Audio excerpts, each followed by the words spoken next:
The big house was full of people. Bright lights, loud music, and laughter filled the air. Expensive clothes, shiny shoes, and rich voices echoed in every room. It was a special night. The owners of the house were celebrating their son's birthday. Important guests had come. Businessmen, actors, and even a minister were there. But no one saw the boy standing in the corner. His name was Armin. He wore an old black shirt and pants. His shoes were torn and his hands were rough from work. He moved silently from one room to another, carrying plates, serving drinks, cleaning the floor, picking up trash. People walked past him like he was a shadow. To them, he was just the "Help! Hey, clean this fast!" one guest shouted, pointing to a spilled drink. Armand nodded. He didn't say anything.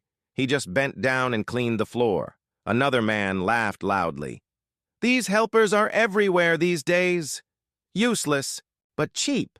Armand heard it. He smiled softly.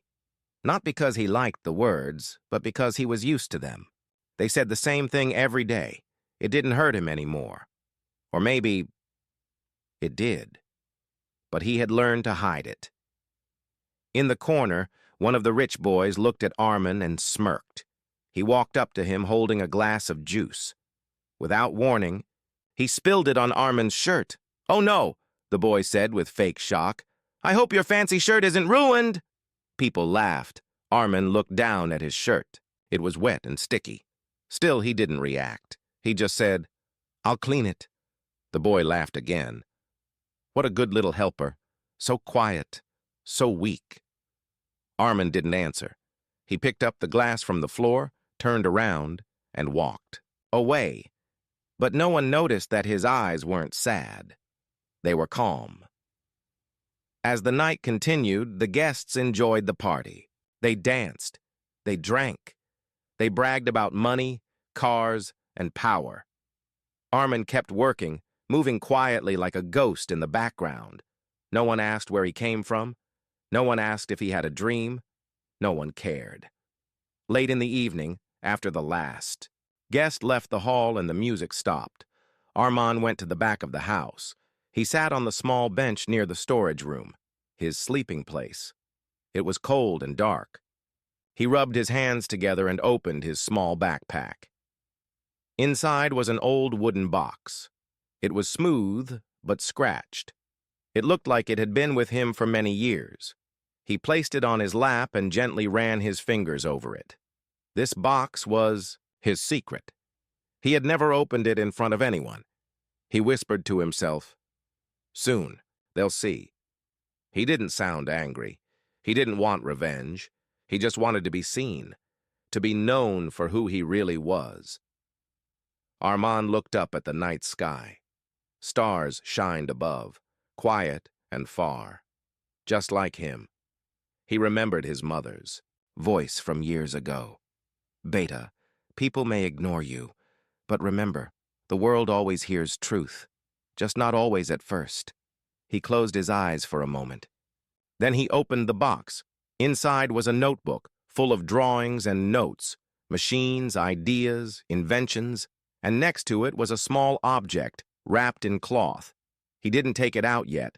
He just stared at it. In the morning, everything would change. But tonight, Armin was still just the help. The next morning, the mansion woke up again with noise and speed. The family was preparing for a business meeting. Important guests were coming again. Armand put the wooden box back in his bag. He washed his face, wore the same black shirt, and went to work. As he passed the main hall, the rich boy saw him again and laughed. "Still here? Thought you'd cry and run away last night." Armand said nothing. But as he walked by, the boy noticed something strange. Armand was smiling, and for the first time his smile looked different. It wasn't weak. It wasn't scared. It looked ready. Morning came fast. The sun was still rising when Armin entered the kitchen. The smell of food, smoke, and shouting filled the air. Cooks moved fast, workers carried plates, and the head chef shouted at everyone like a general in battle. Arman! Take these trays to the meeting room, quickly! Yes, sir, Arman said calmly. He balanced the heavy trays on his arms and walked toward the big meeting room. His steps were quiet, steady. No one paid him attention. Just like always. The rich family was getting ready to meet a powerful tech investor. Everyone was nervous. The father, Mr. Segal, kept fixing his tie. His son, the same one who had spilled juice on Armin last night, was checking his expensive watch again and again. This deal must go perfectly, Mr. Segal said. If he invests in our company, we'll double our money this year. Armin entered silently. He placed the trays on the table and stepped back into the corner. His corner. The place where he always stood, where no one looked, no one cared. But this time, Armand didn't look down. He was listening. The investor entered the room, tall, smartly dressed, and serious. He shook hands with the family and sat down. I've reviewed your company's file, the investor began. But I need more than numbers. I need something new, something special, something no one else has. Mr. Segal smiled nervously. Of course, sir. We are working on a unique AI assistant, faster than anything in the market. Our team has been developing it for months. The investor raised an eyebrow. Can I see a demo? There was silence. Well, not yet, Mr. Segal admitted. It's still under development. The investor leaned back. Then I'll be honest, I've already seen 10 such projects this week. If you can't show me something now, I'll have to move on. Panic filled the room. Mr. Segal looked at his son. The boy shook his head quickly. Nothing was ready. They were stuck. And then a quiet voice came from the corner. I can show you something. Everyone turned. The investor frowned. Who said that? Mr. Segal looked shocked. Ignore him. He's just the helper boy. But Armin had already stepped forward. I made something, he said clearly. I can show you, right now. You? The investor asked, curious. Armin nodded. He opened his small backpack and took out the old wooden box. The rich boy laughed. Oh no, here comes his toy box. But Armin didn't look at him. He opened the box and took out the small object wrapped in cloth. It was a tiny machine, round, smooth, with lights on its side. No one in the room had seen anything like it. What is that? The investor asked, standing up. It's a voice-based AI system, Armin said. It can translate languages, answer questions, learn new skills, and it works offline. No internet needed. I built it from scrap parts. Mr. Segal stepped forward, angry. Stop this nonsense! Go back to the kitchen! But the investor held up a hand. Let him speak. Armin pressed a small button. The device lit up and said in a soft, clear voice, Hello, how can I help you today? The room went silent. The investor leaned in. What's your name, boy? Armin. Where? Did you learn to make this? I taught myself. From old books, broken gadgets, and free videos at the library. The investor was silent for a moment. Then he smiled. This, he said, holding up the device, is exactly what I came looking for. Mr. Segal's mouth dropped open. His son looked like he had swallowed his pride. The investor turned to them and said, I'm not investing in your company. I'm investing in him. He walked over to Armand. How would you like to come work with my team? Armand looked at him, calm as ever. I'd like that, sir. And in that moment, the boy from the corner, the boy no one noticed, became the most important person in the room. The meeting room was still silent. Everyone's eyes were on Armin. For the first time, he wasn't just the helper boy. He was the one holding something valuable, something real. The little machine in his hand had spoken. It had worked, and it had impressed the most important man in the room. The investor smiled and looked at Armin with respect. Tell me more. What does it do? Armin took a deep breath. His voice was calm. It listens. It learns. It doesn't need the internet. It can speak in over 50 languages. It understands voice commands.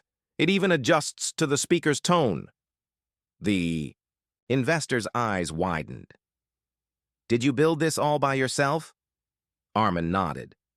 From spare parts. I found broken phones, speakers, old chips. I tested everything late at night after work. Mr. Segal was red with shock. His son stepped forward. Sir, he's just a houseboy. You can't be serious. The investor cut him off. I don't care where he comes from. I care what he can do. And what he just showed me is far beyond what your team offered. He turned back to Armin.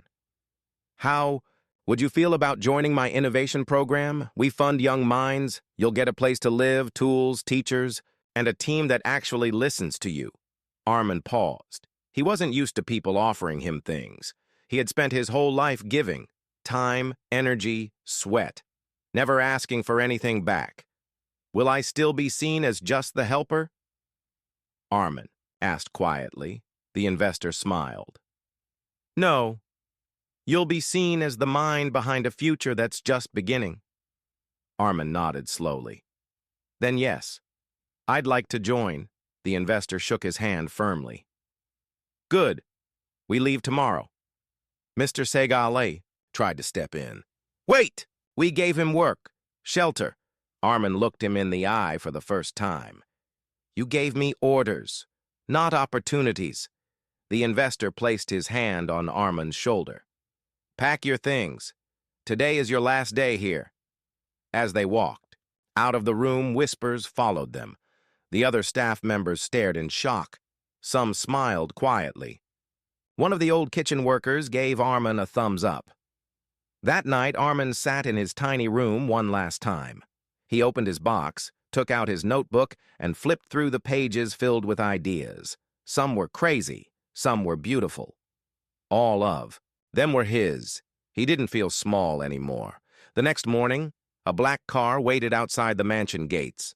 Armin stepped out, carrying only his backpack. Mr. Segal's son stood at the door, arms crossed.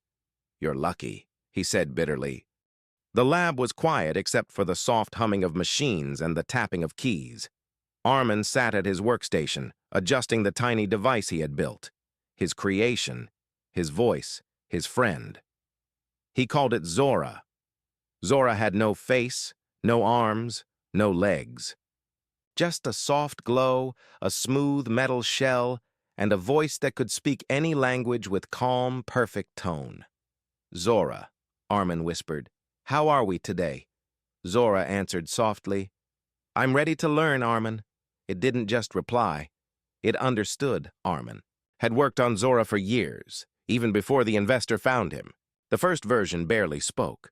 The second could only say his name. But this version, Zora 5, could talk, answer questions, translate emotions, and even read people's voices to know how they felt. And now, people were listening. Across the city, tech companies were starting to whisper about the boy with the talking orb. Schools and hospitals wanted to test Zora. One famous professor even sent an email. If this device is real, it will change how we talk, learn, and connect. But Armin didn't care about fame. He cared about something else.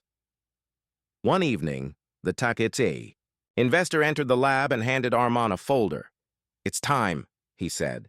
You've been invited to speak at the Young Inventors Global Conference. They want you to show Zora to the world. Armin looked up, surprised. Me? Speak? The investor smiled. Yes, but you won't be speaking alone. 1 week later, the global conference. The stage was huge, lights bright, cameras pointed in every direction. Hundreds of people filled the hall, scientists, reporters, business leaders, and students. Backstage, Armin felt nervous. He had never stood in front of a crowd, never held a mic. He looked down at his hands. They were shaking. Zora's light glowed softly in his pocket. You are not alone, it whispered. Armin took a deep breath. He walked onto the stage. People whispered. Some even looked confused. That's the inventor? He's just a boy. Then, The screen behind him lit up, showing a close-up of Zora. Armand stepped to the mic. He said only one line. "I don't speak much, but my machine speaks for me." He placed Zora on the podium and pressed a button. Zora's voice filled the room. "Hello, world. I am Zora. I can speak over 50 languages. I can translate feelings. I was built by a boy who once had no voice in the world, but now he has me." The hall went silent. Then someone stood and clapped, then another, and another, until the whole room stood in applause.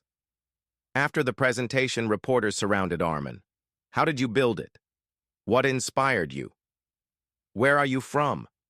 Armand answered each question calmly. "I built it because I wanted to be heard. I was inspired by loneliness. I'm from a place where no one listened, but now everyone listened." Back at the mansion, Mr. Segal sat at his desk, watching. The news report. Young genius Armand Khan, once a house helper, now leads the future of emotional AI. His son looked uncomfortable. "Did we make a mistake?" Mr. Segal didn't answer. He just stared at the screen. The boy they ignored now had the world's attention. After the global conference, Armand's life changed. He was no longer just a name in a file. He was being called the silent genius, the voice of the future, and the boy who made the machine speak. Zora was everywhere, on TV shows, in newspapers, and on social media. People were amazed at how a small device, built by a boy once ignored, could talk with emotion, translate feelings, and even calm people who were upset or afraid. But not everyone was happy. Some big tech companies felt threatened. They had spent millions on voice technology, and now a boy from nowhere had made something better, something that felt human. One company, Centrix Corp, tried to copy Zora. They built a shiny device, gave it a name, and rushed it into the market. But something was missing. Their machine sounded cold, robotic, empty. It didn't have Armand's heart in it. It didn't have his story. So Centrix sent him a message. "Join us. Sell Zora to us. We'll pay you more than anyone else. You'll be rich." Armand read the message and smiled sadly. Then he replied, "Zora was built to give a voice to the unheard, not to make the rich richer." Later that night, Armand sat alone in the lab. Zora glowed beside him. "Zora," he whispered, "do you think I'm doing the right thing?"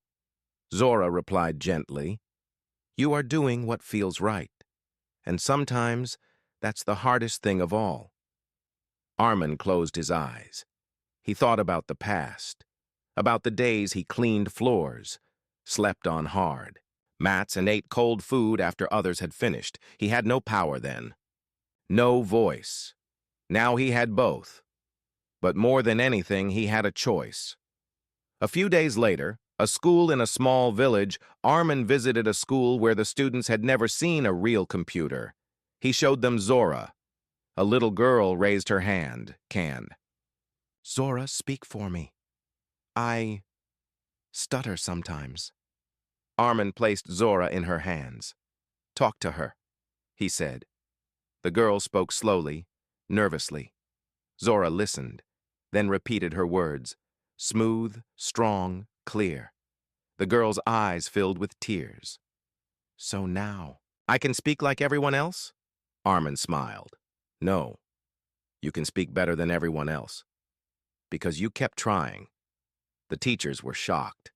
One whispered, This will change everything for kids like her."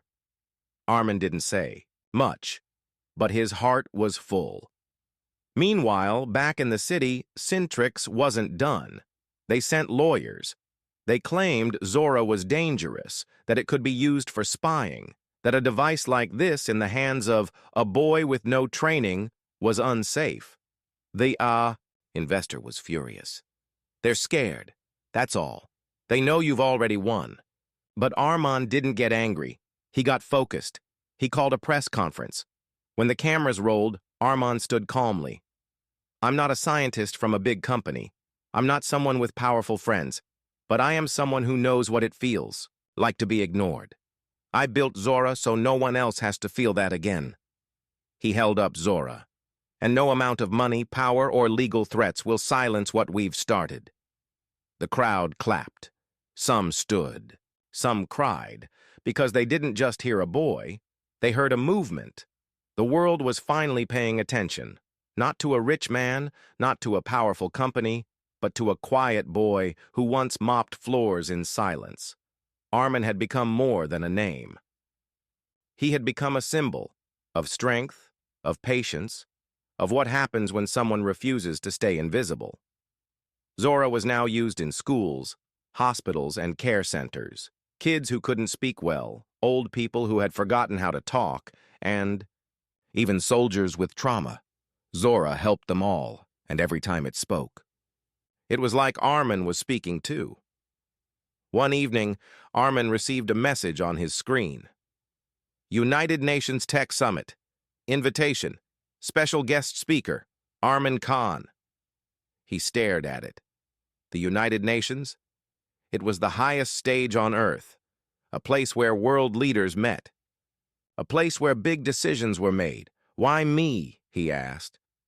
Zora replied gently, because sometimes the smallest voice can echo the loudest. At the summit, the hall was huge. Flags from every country stood tall. Cameras flashed. Reporters whispered. Armand stepped onto the stage. He was still the same, quiet, calm, soft-spoken. But now, when he spoke, the world leaned in to listen. I built a machine to speak for me, Armand said. But what I learned is, sometimes, it speaks for all of us. He paused, then held up Zora. There are millions like me. Kids who are smart but not seen. People who feel too small to matter. Zora isn't just a machine. It's proof that one ignored person can still change everything. There was silence. Then thunderous applause. Not just from the crowd, but across the world. News channels called it the speech that broke the walls of silence. Back home, Mr. Segal watched the broadcast in his living room. His son sat next. To him, ashamed. That's the boy who used to work here. He made all this, and we never even saw him. Mr. Segal didn't reply. For the first time in his life, he had nothing to say. In a small school, the girl who once stuttered now stood in front of her class using Zora to give a presentation. She smiled brightly. I used to be scared to talk. Now I love it. Her classmates clapped, and far away, Armin smiled too. He didn't need medals. He didn't need trophies. This was his reward. But with attention came new risks. One night, Armin's lab was broken into.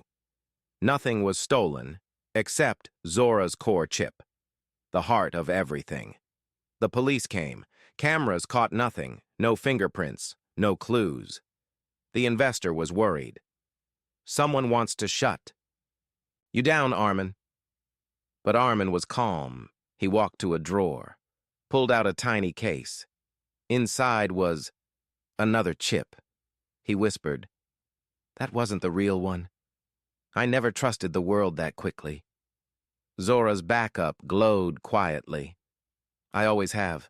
A second voice, Armin said.